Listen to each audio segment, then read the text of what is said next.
Good morning student. जैसा कि हम कल कर चुके थे, कल जो हमने कर लिया था फेस सेंटर्ड जो है primitive unit cell, non primitive, face centred, ये सब कुछ कर चुके थे। तो आज मैं आपको नया टॉपिक जो बताने वाली हूँ वो है क्लोज्ड पैक्ड स्ट्रक्चर। ठीक है, क्लोज पैकिंग जिसको हम बोलते थे। क्लोज पैकिंग क्या होगा?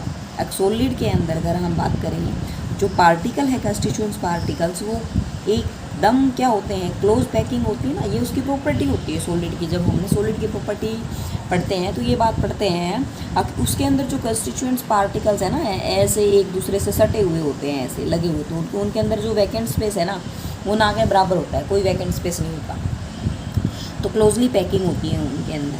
ठीक है, और जो इसके अंदर आइडेंटिकल्स होते हैं ये सारे स्फीयर्स, और 3 डायमेंशनल स्ट्रक्चर के अंदर जो होता है ऐसे बंधे हुए होते हैं। जैसे अगर हम बात करें first close packing in 1 dimension की, 1 डायमेंशन में क्या होगा, अब ओनली 1 वे होगी स्फीयर की 1 डायमेंशन में।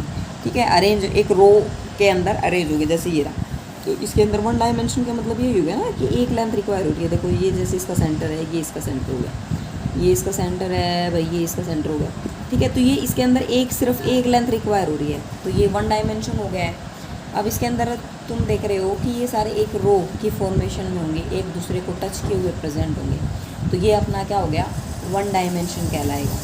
ठीक है, इस अरेंजमेंट के अंदर जो है हर एक, अगर हम देखेंगे, हर एक स्फीयर जो दूसरे कितने स्फीयर्स को, 2 स्फीयर को टच किए होता है, तो इसके अंदर हम उसका बोल देते हैं कोऑर्डिनेशन नंबर।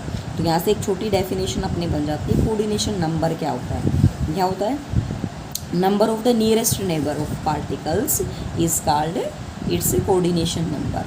कि जो नियरेस्ट नंबर है ना, उसको हम पार्टिकल्स के नियरेस्ट नंबर को जो उसको घेरे हुए हैं, उसको हम उसका कोऑर्डिनेशन नंबर कहते हैं। जैसे 1 डायमेंशन में अगर पूछा जाए, 1 डायमेंशन में क्लोज पैक्ड अरेंजमेंट में कोऑर्डिनेशन नंबर कितना होगा, 2 होगा। आप देख सकते हो, अगर मैं इसको देख रही हूँ तो यहाँ इसने एक टच किया हुआ, एक टच किया हुआ था, तो इसने 2 टच किए हुए हैं, तो ये इसका क्या हो गया, कोऑर्डिनेशन नंबर हो गया। नेक्स्ट है हमारे पास में क्लोज पैकिंग इन 2 डायमेंशन में। 2 डायमेंशन क्लोज पैकिंग स्ट्रक्चर क्या होती है, can be generate by the stacking the row of close packed sphere, sorry row of close packed sphere.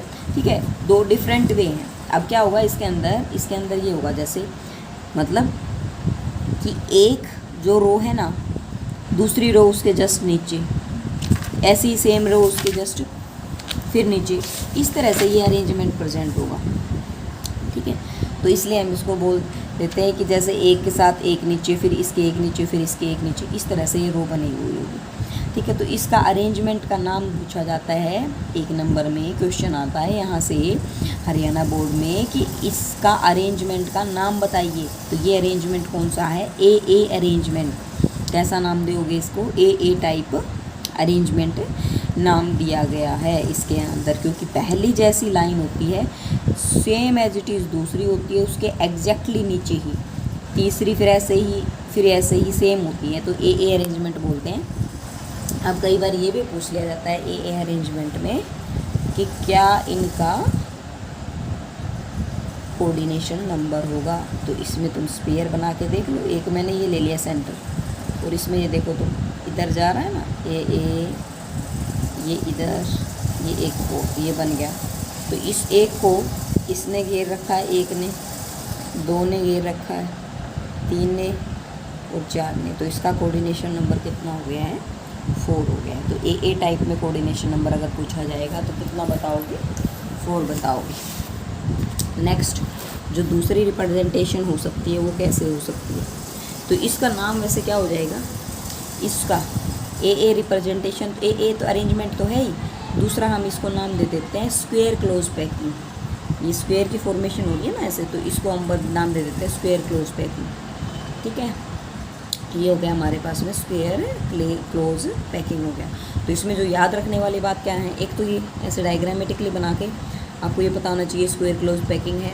अगर इसमें एक रो जैसी होती है, नेक्स्ट जो है ना वैसी ही रो होती है, ए अरेंजमेंट नाम दिया गया है। इसका कोऑर्डिनेशन नंबर कितना है, तो ये आपको पता होना चाहिए। तो कोऑर्डिनेशन नंबर कितना होता है? 4 होता है। सेकंड जो अरेंजमेंट हो गया 2 डायमेंशन में, वो हमारे पास में हो गया, ये देखो एक रो बनी ऐसे, इसको हमने ए नाम दे दिया, बी नाम दे दिया, डजेंट मैटर, ठीक है। अब यहाँ पे जैसे मैं ए ये बी मान रखा है तो इसको बी मान लो या ए मान लो, कोई दिक्कत नहीं है। अब इसके अंदर हमने ऐसे ये जो है ना स्पीयर रख दिया, ये देखो इस तरह से ये स्पीयर रखे हैं एक रो में फर्स्ट, ठीक है, एक दूसरे से सटे हुए। उसके बाद जो सेकंड रो स्टार्ट करनी है ना, वो डिप्रेशन में स्टार्ट करनी है फर्स्ट की। जैसे अगर ये देखो ये 2 के बीच में ये खड्डा सा दिखाई दिया, ये 2 के बीच में एक तीस यहाँ रखना है, यहाँ रखना है, ये 2 के बीच में यहाँ रखना है, ठीक है। थर्ड जो लेयर होगी वो फिर ऐसे ही जैसे फर्स्ट लेयर की, जो अगली फोर्थ लेयर होगी वो सेकंड लेयर के जैसे होगी सेम। तो इस तरह से ये अरेंजमेंट करना होता है। इस अरेंजमेंट का नाम क्या हो गया हमारे पास में? ए बी अरेंजमेंट हो गया या बी ए अरेंजमेंट हो गया, ठीक है ना। मतलब सारी चारों पाँचों सभी एक जैसी नहीं है ना, एक पहली किसके साथ मिल रही है? तीसरी के साथ मिल रही है, दूसरी फोर्थ के साथ मिल रही है। तो इस तरह से ये अरेंजमेंट होगा। अब इसके अंदर अगर हमें देखो एक सेंटर में मैंने वैसे ही ले लिया और इसको मिला के देखा तो ये देखो हेक्सागोनल की फॉर्मेशन हो रही है।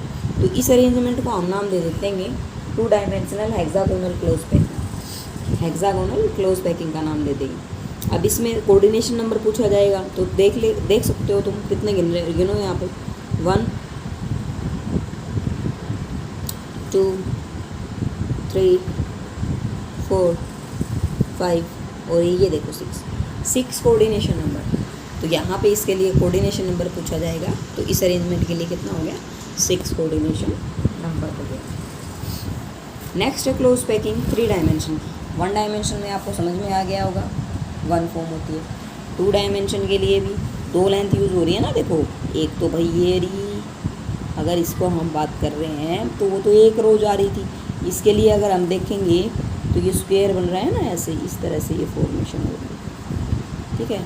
तो इसके अंदर अगर 3 डायमेंशन की बात कर लो आप, 3 डायमेंशन में क्या हो जाएगा भाई? तीनों लेंथ यूज़ हो रही है 3 डायमेंशन के अंदर। बेसिकली हम जिस बात की डेफिनेशन बात करते हैं 3 डायमेंशन का मतलब यही होता है ना, ऑब्टेन। इसमें 2 डायमेंशन जो लेयर है, एक पहले तो इसके अंदर कैसे फॉर्मेशन होगी? पहले 2 डायमेंशन बनाई जाएगी, उस जैसे कि स्क्वायर क्लोज पैकिंग बना दी या हेक्सागोनल बना दी, तो उसके ऊपर फिर जस्ट ऊपर एक और लेयर फिर फॉर्मेशन करी जाएगी। तो इस तरह से ये जो है ना, ये देखो ये जो दिखाई दे रही है आपको, ये अरेंजमेंट सिंपल है। ए अरेंजमेंट ए अरेंजमेंट इसमें भी हो सकता है जो 2 डायमेंशन में था, 3 में भी हो सकता है, क्योंकि सिर्फ 3 डायमेंशन में क्या हो जाएगा? ये देखो बॉक्स की एक यूनिट सेल की फॉर्मेशन हो गई यहाँ पे। इस तरह से ये लेयर ऐसे भी जाएगी, ऐसे भी जाएगी, ठीक है ना। तो ये इस तरह से फॉर्मेशन हो जाएगी। तो ये 3 डायमेंशन के लिए हो गया। ऐसे ही 3 डायमेंशन, जैसे 2 डायमेंशन में हमने स्क्वायर पढ़ा था, तो ऐसे ही इसमें भी 3 डायमेंशन में भी स्क्वायर क्लोज पैकिंग होगी, ठीक है। और हेक्सागोनल भी होगी। तो तीनों ये इसके अंदर दोनों पाई जाती हैं, हेक्सागोनल भी और ये भी। अरेंजमेंट वही होगा, ए भी होगा और ए बी अरेंजमेंट पाया जाएगा। जैसे अगर हम यहाँ बात करते हैं,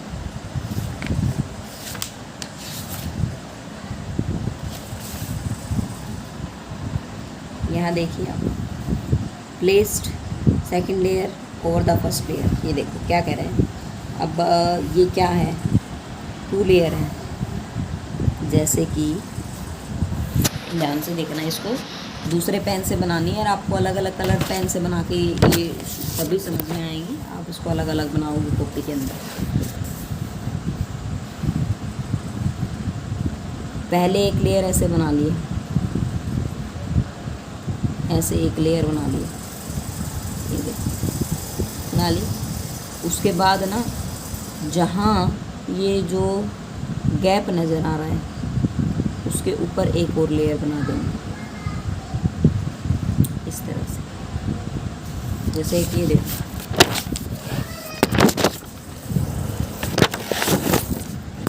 ये लेयर ये आपको नज़र आ रही होगी।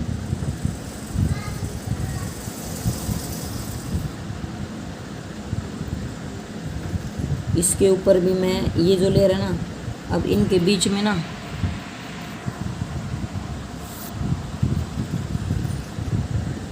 इनके बीच में ये जो लेयर है इनके बीच में गैप हो रहा होगा, मैं इसके ऊपर एक और लेयर बना दूँ, इसके ऊपर एक और लेयर बना दूँ, इनके ऊपर एक और लेयर बना दूँ, तो ये आपकी जो लेयर है ना वो क्या हो जाएगी, 3 डायमेंशनल हो जाएगी। जैसे ये है ना, ये तो 2 डायमेंशन है, मैं इसके ऊपर एक ऐसे ये जो बीच में गैप नज़र आ रहा है इनके बीच में एक और स्फीयर रख दूँ, तो ये 3 डायमेंशन हो जाएगी। ठीक है, तो उसमें ऐसे ही रखना है। तो ये जो गैप है ना, इस तरह का गैप, इसको हम वॉइड बोल देते हैं। ये क्या कहलाता है, वॉइड। वॉइड क्या हो गया, अब भाई जो स्फीयर्स है या एटम है इनके बीच का जो वैकेंट स्पेस है उस चीज़ को हम क्या बोल देते हैं, वैकेंट स्पेस को वॉइड बोल देते हैं। डेफिनेशन आ जाती है वॉइड क्या होता है, क्या बताओगे, जो वैकेंट स्पेस होता है एटम्स के बीच में या स्फीयर्स के बीच में उसको हम वॉइड बोल देते हैं। ये जो वॉइड है ना हम 3 टाइप पढ़ देते हैं। एक तो होता है ट्राई एंगुलर, एक होता है टेट्राहेड्रल और एक होता है ऑक्टाहेड्रल। आप ज़्यादातर टेट्राहेड्रल ऑक्टाहेड्रल पढ़ोगे। टेट्राहेड्रल वॉइड क्या होगी, टेट्राहेड्रल वॉइड होंगे जो 4 के बीच में होगा। जैसे ये हो गया हमारे पास में 1 स्फीयर, 2 स्फीयर और 3 स्फीयर, इनके ऊपर एक और स्फीयर है। जैसे मैं कह रही हूँ, ये देखो एक ये स्फीयर है बेटा, एक ये स्फीयर है और एक ये स्फीयर है, ऐसे। और इनके बीच में यहाँ थोड़ा बहुत गैप होगा तो इसके ऊपर इनके ऊपर एक स्फीयर और हो गया, ये 4 स्फीयर हो गए। तो इन 4 स्फीयर्स के बीच का जो वैकेंट स्पेस है ना उसको हम टेट्राहेड्रल वॉइड बोल देते हैं। ठीक है, 4 स्फीयर के बीच में। और 6 के बीच में, जैसे 3 तो नीचे है, 3 ये ऊपर हो गई, तो उसको हम क्या नाम दे देते हैं, ऑक्टाहेड्रल वॉइड बोल देते हैं। जो 6 के बीच में ऑक्टा और जो 3 के बीच में वो टेट्रा, 4 के बीच में वो टेट्रा। अब देखिए ये जो पहचान अगर इसकी बात करेंगे ना, देखो इसमें ये रहा, ये जो ऐसे ट्राइंगल सी बन रही है ना, ये जो ट्राइंगल बन रही है ये टेट्रा होगा, ऐसे टेट्राहेड्रल वॉइड है। ये टी लिखा हुआ दिखाई दे रहा होगा आप लोगों को, टेट्राहेड्रल वॉइड। और ये जो दिखाई दे रहा है ना, ये जो डायरेक्शन इस तरह से नीचे की तरफ जो है ना ट्राइंगल बन रही है, तो इसको ऑक्टाहेड्रल वॉइड बोलोगे। इसको क्या बोलोगे, ऑक्टाहेड्रल। वो जो नीचे की तरफ ऐसे ट्राइंगल बन रही है वो ऑक्टाहेड्रल बनेगा, क्योंकि इसमें 6 है, 3 ऊपर है तो 3 नीचे है। और ये ऊपर वाली लेयर है ना इसमें 4 है, क्योंकि इसमें 1 और 2 और 3 है, एक ये इसके ऊपर बनाई दे रहा है, 4 है। और इसमें तुम देखोगे ना तो इसमें देखो 1 2 3 और एक ये 4, और इसके पीछे की तरफ भी जो है ना 2 जो एक दिखाई नहीं देते, इस तरह के कुछ। तो ये इसको बोलते हैं टेट्राहेड्रल और ऑक्टाहेड्रल वॉइड। एक नंबर का क्वेश्चन है कि वॉइड क्या होता है, टेट्राहेड्रल वॉइड क्या होता है, ऑक्टाहेड्रल वॉइड क्या होता है। तो ऑक्टाहेड्रल क्या बताना है, जो 6 स्फीयर या 6 एटम के बीच में जो स्पेस होगा उसको ऑक्टा बोल देंगे, और जो 4 के बीच में होगा उसको टेट्रा का नाम दिया जाता है। अब देखिए, अब इसके अंदर नंबर निकालने के लिए कैसे यूज़ किया जाता है। ये जो है ना क्लोज जो पैक्ड होगा स्फीयर में,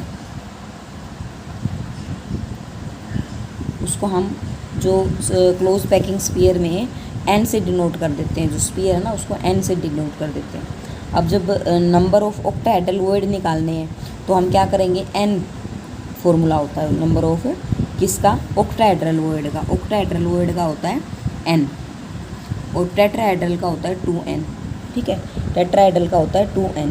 क्या मतलब समझ में आया इसका? इसका मतलब ये है कि जैसे मान लिया मैंने आपको बोल दिया कि यहाँ पे ना भाई क्लोज जो पैक्ड स्फीयर है ना वो 4 है। ठीक है, तो उसमें ऑक्टाहेड्रल बताइए कितने होंगे। तो ऑक्टाहेड्रल वॉइड आप कितने बताओगे, 4 ही बताओगे, यानी कि n के इक्वल ही होगा, n इक्वल हो जाएगा। अगर मैंने उसमें पूछ लिया आपसे टेट्राहेड्रल वॉइड बताइए, तो टेट्राहेड्रल वॉइड बताओगे तो 2 4 कितना हो जाएगा, 8। वहाँ पे टेट्राहेड्रल वॉइड कितने हो जाएंगे, 8 हो जाएंगे। तो क्यों फॉर्मूला क्या हो गया हमारे पास में, 2n का फॉर्मूला हो गया टेट्राहेड्रल वॉइड के लिए। अब भाई जो n होता है ना उसकी 2 से मल्टीप्लाई कर दो तो उसका हो जाएगा 2। ठीक है, अब आता है placing third layer over the second layer. ठीक है, अब ये देखो ऐसे ही 3 लेयर भी प्रेजेंट हो सकती हैं, मतलब वो अब तक तो आपने पढ़ी थी या तो सेम एक जैसी थी, फिर ए बी था, ये एक ए बी सी अरेंजमेंट भी है। ए बी सी अरेंजमेंट में क्या हो गया, ए बी सी अरेंजमेंट में हो गया कि जैसे हमारे पास में ये है, यहाँ पे भाई 4-5 मॉलिक्यूल ऐसे रखे हुए हैं, 2 ऐसे रखे हुए हैं, तीसरी लेयर में एक ऐसे लिखा हुआ है, तो वो अरेंजमेंट क्या हो गया, ABC हो गया, अलग अरेंजमेंट प्रेजेंट हो गया इसके अंदर। तो इसको हेक्सागोनल क्लोज पैकिंग बोलते हैं 3 डायमेंशन के लिए। ठीक है, ABC अरेंजमेंट को कैसा नाम दोगे, ABC अरेंजमेंट को हेक्सागोनल क्लोज पैकिंग का नाम देंगे 3 डायमेंशन के लिए, ऐसा होता है। ठीक है, तो ये हैं आपके क्लोज पैकिंग में जो एक एक नंबर का क्वेश्चन पूछा जाता है। क्लोज पैकिंग में बड़ा क्वेश्चन कोई आएगा नहीं, एक तो जैसे इनका अरेंजमेंट पूछ लिया जाएगा, जैसे ABC अरेंजमेंट में ना, किसके लिए भी क्यूबिक क्लोज पैकिंग भी बोलेंगे बेटा इसको, क्यूबिक क्लोज पैकिंग, तो कंफ्यूज मत होना। जैसे कि ABC जो ABC अरेंजमेंट है, ABC जो ABC अरेंजमेंट है, इसको क्या नाम दोगे आप, ABC जो को आप नाम दोगे क्यूबिक क्लोज, यानी कि CCP, क्यूबिक क्लोज पैकिंग या FCP, एक ही बात है, इन दोनों का मतलब एक है। ठीक है, तो ये दोनों पाए जाएंगे। किस किस में पाया जाता है, एग्जाम्पल में अगर बात करें, कॉपर और सिल्वर क्रिस्टलाइन होंगे ना, वो मेटल्स में वो इस तरह की अरेंजमेंट शो करती हैं, CCP और PCC। दूसरा इसके अंदर पूछ लिया जाता है कोऑर्डिनेशन नंबर कितना होता है, 12 होता है। ठीक है, 12 होता है। तो ये यहाँ तक आपको समझ में आ गया होगा। सबसे पहले तो सिंपल वाला कोऑर्डिनेशन नंबर कितना था, 2 था। उसके बाद हमने स्क्वायर क्लोज पैकिंग करा, उसमें कोऑर्डिनेशन नंबर 4 था। हेक्सागोनल 6 था। अब 3 डायमेंशन में बात करी, उनमें अरेंजमेंट AA था, AB था। अब इसमें ABC अरेंजमेंट की बात करें, कोऑर्डिनेशन नंबर कितना हो जाएगा, 12। नाम क्या हो जाएगा, CCP या FCP, यानी कि क्यूबिक क्लोज पैकिंग और फेस क्लोज पैकिंग का नाम भी दे देते हैं। तो ये यहाँ से क्वेश्चन पूछे जा सकते हैं। तो ये हमारा यहाँ तक का टॉपिक ख़त्म हो गया। उसके बाद जो नेक्स्ट टॉपिक हमारा रहेगा कल के लिए, पैकिंग एफिशिएंसी। तो कल हम पढ़ने वाले हैं पैकिंग एफिशिएंसी। इसके अंदर जो यहाँ पे जो 2 NCERT में अगर आप देखोगे तो 2 न्यूमेरिकल दे रखे हैं, तो वो आपको पेज नंबर 18 पे वो आपको न्यूमेरिकल आज करने हैं। अगर नहीं आते हैं तो कल मैं करवाऊँगी। ठीक है।